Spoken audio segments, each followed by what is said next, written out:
The customs and traditions of mankind have often served as a veil, hiding the true worship of God.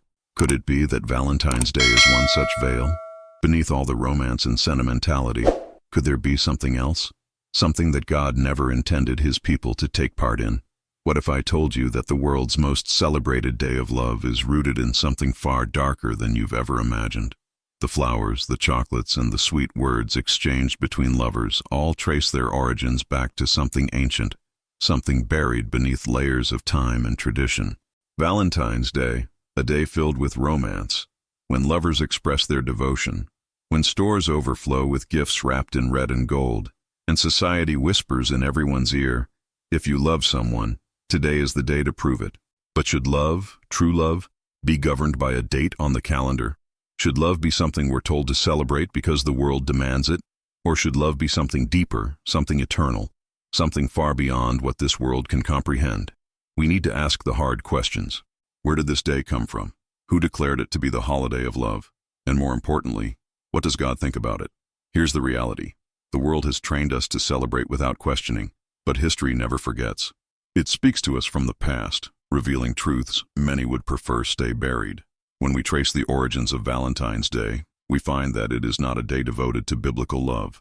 It's not a day that honors marriage, purity, or the selfless love that God has so beautifully designed. No, it's a day that bears the marks of something entirely different. Yet, how often do we stop and reflect? How often do people, in the middle of their celebrations, pause to ask, where did this day originate? Who named it? Who gave it significance? It's no secret that Valentine's Day has evolved into a commercial empire. The world has transformed love into a commodity, something to be marketed, packaged, and sold to the highest bidder. In the United States alone, billions of dollars are spent each year on flowers, jewelry, and romantic getaways. Companies have learned to capitalize on emotion, using sentimental advertisements to convince people that the more they spend, the more they love, and the people comply, almost without question. They rush to buy gifts, feeling the pressure of expectation weighing on them. A husband feels guilty if he doesn't surprise his wife with something extravagant. A young man scrambles to find the perfect words to impress his sweetheart. A lonely heart aches, feeling excluded from the grand spectacle. The world has imposed the idea that love must be flaunted, that it must be proven through things that eventually fade. But is this the type of love that God calls us to? The Bible offers a different depiction of love. Charity suffereth long and is kind. Charity envieth not. Charity vaunteth not itself, is not puffed up. The love of God is patient, selfless, and pure. It doesn't boast. It doesn't demand attention. And it doesn't need a designated day to exist. It's not something validated by gifts or extravagant gestures. Yet the world has taken love, the most sacred, beautiful gift from God, and turned it into a transaction, a fleeting moment wrapped in decorative paper. Consider this. Why is love confined to just one day? If a husband forgets to buy flowers on February 14th, does that mean he no longer loves his wife? If a young woman doesn't receive chocolates, is she unworthy of love? What happens when the flowers wither, when the chocolates are consumed, and when the excitement fades? The world's version of love is temporary. It thrives on emotions that rise and fall, on passion that burns brightly and then fades away. But the love of God is unwavering. It doesn't depend on a calendar. It's not measured by outward appearances, but by the condition of the heart. But where did this tradition come from? Who decided that love needed its own day of celebration, a day when the world would pause to recognize it? Surely, if love is genuine, it shouldn't need a reminder, nor should it be something that comes and goes like a passing fad. Many don't question it. They simply follow what has always been done, thinking that Valentine's Day is a harmless, even beautiful tradition. But history tells us a different story. This day didn't begin with love, nor with selflessness. It didn't start with the Bible, nor with anything sacred. It was shaped by ancient customs, molded by time, and eventually refined by those who saw an opportunity, not to spread love, but to profit from it. And so, the world continues, trapped in a cycle it doesn't fully comprehend. Yet beneath the chocolates, the flowers, and the declarations of romance lies a history many would prefer to forget. One that didn't start with purity or devotion, but with rituals honoring gods of passion, fertility, and indulgence. To truly grasp what this day represents, we must peel back the layers of time, Strip away the sentimentality, the commercial sheen, and the carefully constructed narrative, and trace it all the way back to where it began, ancient Rome.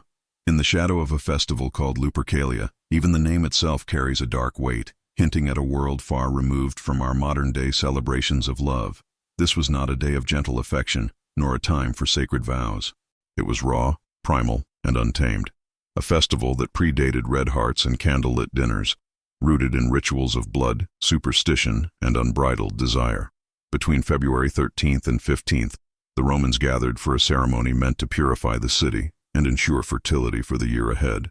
But this was no ordinary purification. The priests, known as the Luperci, stood before an altar where they would sacrifice goats and dogs. The blood of the animals would be smeared on their foreheads, wiped off with wool soaked in milk, and then, laughing in keeping with tradition, they would don the skins of the slaughtered animals and run through the streets. But they didn't run aimlessly. They had a purpose. Women, many eager to take part, would step forward, lifting their garments, extending their hands, waiting to be struck by the bloody, tattered hides. It was believed that this ritual would grant them fertility, ensure safe pregnancies, and a healthy child in the coming year.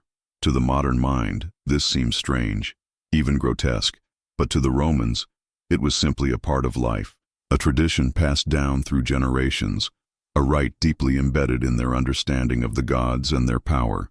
And then there was the matchmaking.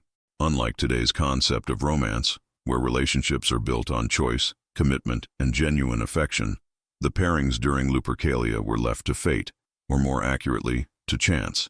The names of young women were written on pieces of parchment and placed in a jar. The men would each draw a name at random, and for the duration of the festival, the two would be considered a couple.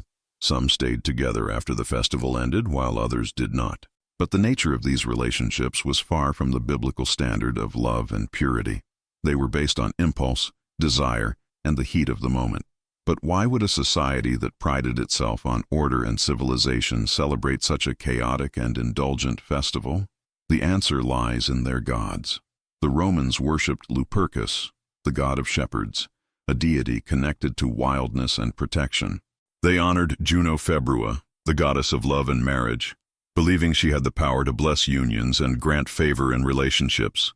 These were gods that demanded celebration, and the people obeyed. But for all its supposed blessings, what did Lupercalia really bring? Was it purity? Was it faithfulness? Was it the kind of love God designed, one that is patient, kind, and without selfishness? Or was it something else? Something that twisted love into passion, replaced purity with indulgence, and turned the sacred into a spectacle? The Apostle Paul, living in a world immersed in these very traditions, warned against such practices. For this is the will of God, even your sanctification, that ye should abstain from fornication, that every one of you should know how to possess his vessel in sanctification and honor. But the people of Rome had no desire for sanctification. They sought pleasure and called it divine. Then came the shift. As centuries passed and Christianity spread, the early church found itself in conflict with many of these Roman customs. How could a faith rooted in holiness, self-denial, and purity coexist with festivals that celebrated the opposite? The church leaders faced a dilemma. Lupercalia was deeply woven into the fabric of Roman society. It was cherished by the people. Banning it outright would provoke resistance. So, they did what they had done with other pagan celebrations. They gave it a new name. In 496 AD, Pope Gelasius II made a declaration. Lupercalia would be no more. In its place, a new celebration would emerge, one that honored a man named Valentine, a supposed martyr of the Christian faith. It was a clever move. The people could still celebrate on the same day, but instead of calling it Lupercalia, they would now call it St. Valentine's Day. But did changing the name change the heart of the festival? Did the people suddenly abandon the old ways, casting aside their superstitions and lustful practices? Or did they simply continue as they always had, now with a Christian label? This was not the first time such a transformation occurred. The church had followed the same pattern with Saturnalia, which became Christmas. They did the same with the festival of Ishtar, which became Easter. And now, Lupercalia was being treated in the same way. But was this what God desired? Was this how holiness was meant to be pursued? By blending light with darkness? By covering idolatry with a thin layer of Christianity? The Bible warns against such compromises. Take heed to thyself that thou be not snared by following them, saying, How did these nations serve their gods? Even so will I do likewise. Yet this is exactly what happened. The customs of the world were not discarded. They were adopted, repurposed, and given new meanings.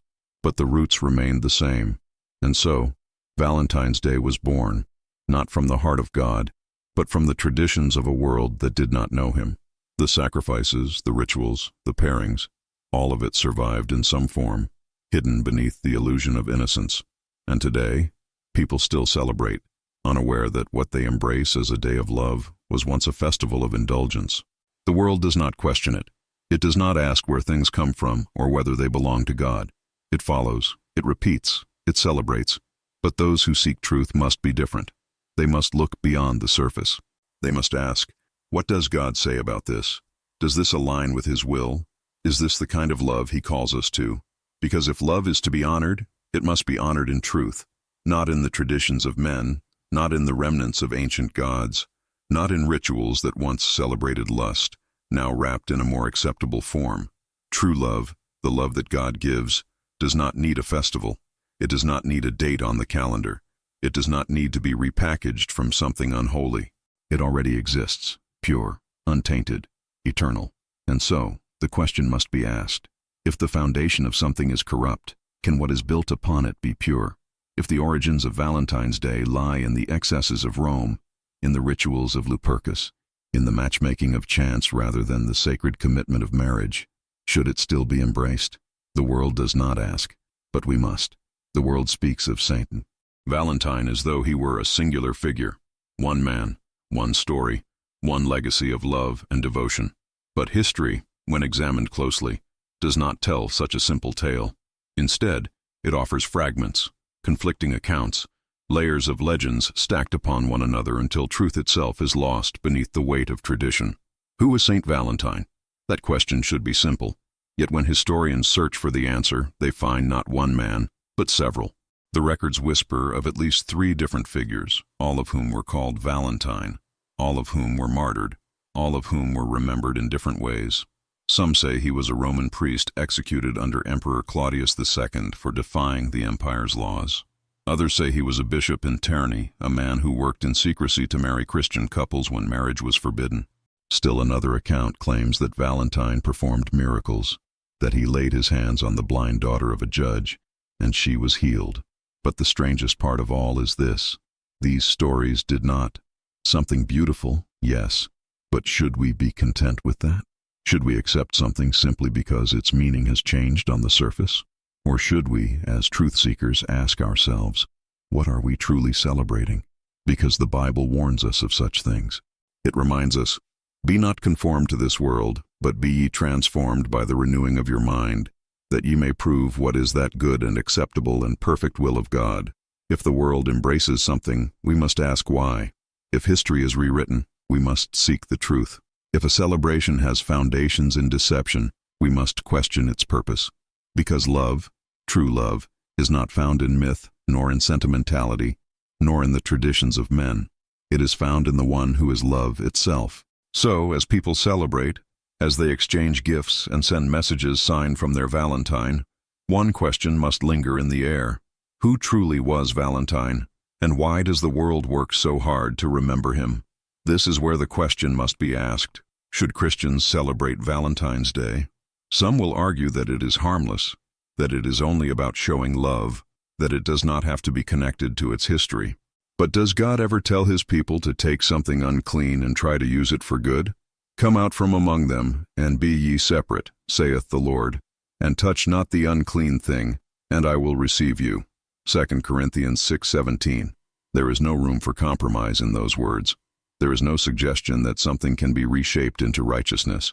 There is only a call to leave it behind. Yet the world whispers otherwise. It tells believers that there is no harm in participating, that their intentions are what matter. But is that true? Does intention erase origins? If a day was born in sin, can it ever truly be purified? If a celebration was founded in lust and indulgence, does it suddenly become holy when we decide to use it differently? The Bible never instructs believers to celebrate Valentine's Day. Not once does it command a day for romantic love. Instead, it calls for love that is lived out daily, not confined to a date on the calendar. It calls for love that is pure, not wrapped in the remnants of ancient impurity. Love suffereth long and is kind. Love envieth not. Love vaunteth not itself, is not puffed up. 1 Corinthians 13:4. Love is not an event. Love is a way of life. Yet the world has taken love and sold it. It has turned it into a business, a product, a thing to be bought and measured. Valentine's Day has become a celebration of worldly love, a love that is fleeting, a love that is tied to emotion rather than commitment. The people follow, spending billions each year exchanging gifts as though that is what love requires. But true love, the love of God, was never about material things. It was never about grand gestures or sentimental words. It was about sacrifice. It was about giving without expectation. It was about a love so deep, so perfect, that it was willing to die so that others might live. The love of Christ was not a love celebrated in a single day. It was a love demonstrated through a lifetime, through eternity. For God so loved the world that he gave his only begotten Son, that whosoever believeth in him should not perish, but have everlasting life. That is love, a love that cannot be sold, a love that cannot be confined, a love that does not need to borrow from the traditions of men to be made meaningful. Do you see the difference? The world's love says, give me. God's love says, I give you everything. The world's love says, love is about how I feel. God's love says, love is about how I serve. The world's love is conditional, fleeting, often selfish. But God's love is eternal, unchanging, and pure. And so, the choice remains. The world has given its answer. It has chosen to celebrate without questioning, to embrace without seeking truth. But for those who follow Christ, the question must be different. Is love something to be honored in the way that the world dictates? Or is it something to be lived, something to be given freely, something that needs no holiday, no borrowed traditions, no false origins? Because love, true love, does not come from Rome, nor from Lupercalia, nor from any saint whose history has been twisted by time. It comes from God. It always has, it always will. The world is filled with traditions, some inherited, some borrowed, and many unquestioned. Year after year, Valentine's Day arrives, wrapped in ribbons of sentiment and expectation. People exchange gifts, profess their love, and participate in what they believe to be a day of affection and devotion. But as we have seen, its origins tell a different story, one not rooted in biblical love, but in a history that contradicts the very principles God has called his people to uphold. And so the question arises, how should Christians respond? It would be easy to take an extreme approach, to reject anything associated with Valentine's Day outright, to avoid it completely, to refuse gifts and conversations. But is that the most Christ-like response?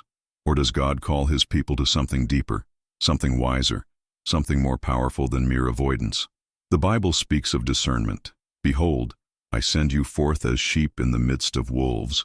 Be ye therefore wise as serpents and harmless as doves. Matthew 10:16. Christ's followers are not to respond with hostility or rigid coldness, but with wisdom and grace. There will be moments when someone, a friend, a co-worker, a family member, offers a Valentine's gift with a sincere heart, not knowing its origins. In that moment, how should a Christian react? Should they reject it outright, risking offense? Or should they accept it, using it as an opportunity to turn the conversation toward something greater? God does not call us to be legalistic in our dealings with others, but he does call us to be a light in the darkness. When Paul stood before the people of Athens, he did not immediately condemn their altar to the unknown God. Instead, he used it as a bridge to reveal the truth.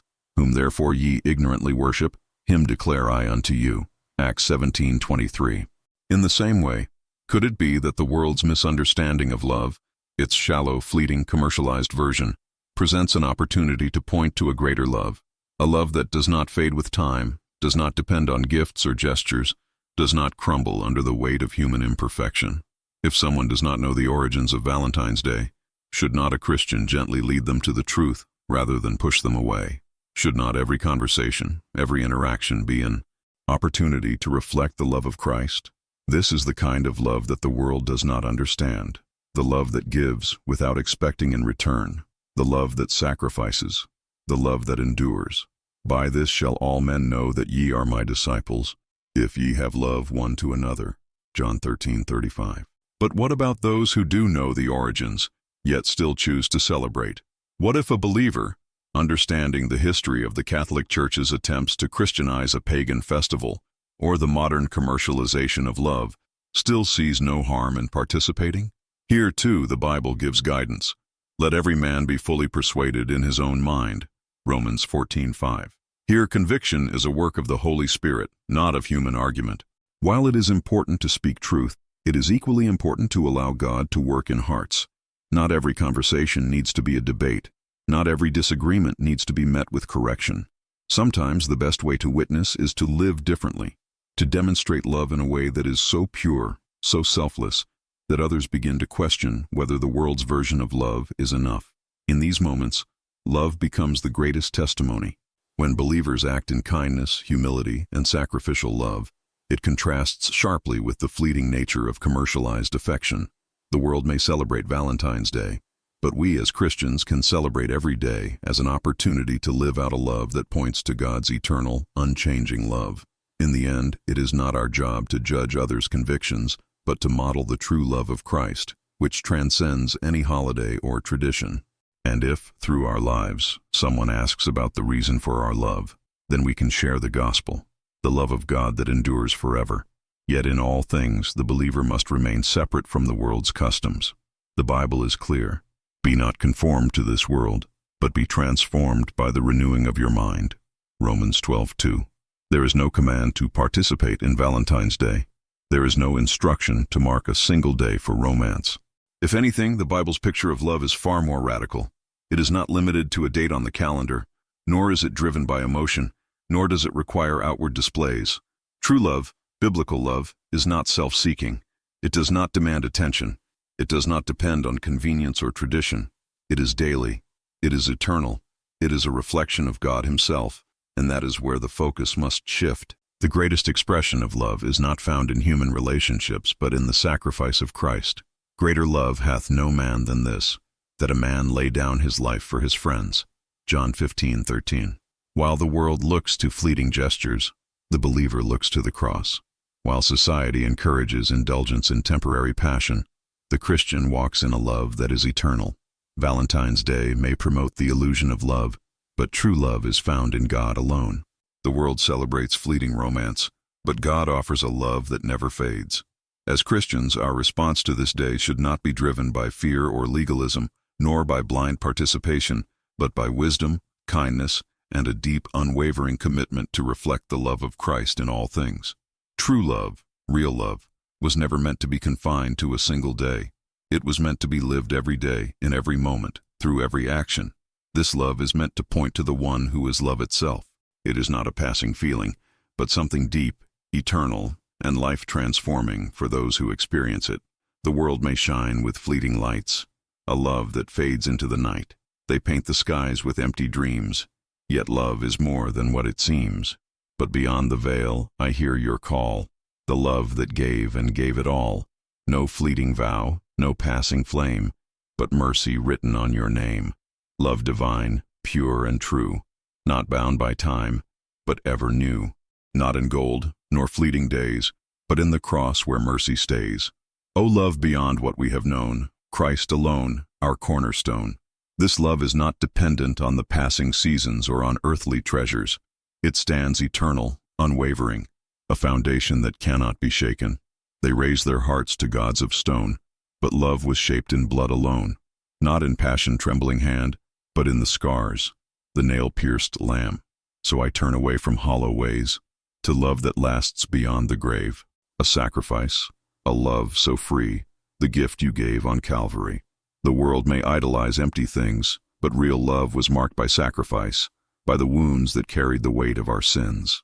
This love does not fade, but endures. Love divine, pure, and true, not bound by time, but ever new, not in gold, nor fleeting days, but in the cross where mercy stays. O love beyond what we have known, Christ alone, our cornerstone. The love found in Christ is far beyond what we can understand, more precious than anything earthly, a love that cannot be captured in worldly symbols or fleeting gestures. It is a love that endures forever. No veil remains, The truth is clear. A love that casts away all fear. No fleeting touch, no empty sign, but grace unmeasured, love divine. This love dispels fear, offering security and peace, not because of temporary promises, but because of the eternal nature of God's grace. So let the world chase paper rings. I'll bow before the King of Kings, for in his wounds my heart is found, a love that never lets me down. While the world may chase after fleeting things, my heart rests in the love that Christ demonstrated, unwavering, eternal, and filled with grace. This is the love that will never fail. Real quick, now you can engage even more and support this channel by becoming a member. Becoming a member unlocks amazing resources and helps you connect even deeper. By joining, you get exclusive access to visuals I use in each video, perfect for personal use like wallpapers, studies, or presentations. It's a great way to bring what you see here into your daily life. Need a custom visual for a study group or a Bible verse that speaks to you? I'll design it, and members get the opportunity to suggest entire video topics they'd love to see explored. Your ideas and suggestions directly shape the content, making sure it resonates with what matters most to you. This isn't just about perks. It's about being part of something bigger, something that truly speaks to the heart of our community. Honestly, this is about more than perks. It's your chance to directly shape the content and help me create videos that matter most to you. You'll have a direct impact on what we explore together, making this experience a shared journey of faith and learning. Check the description for all the details on how you can join. Thanks so much for being part of this community. Your support means the world, and it's such a blessing to be able to walk this path with you. God bless, and I look forward to connecting with you more through this new opportunity.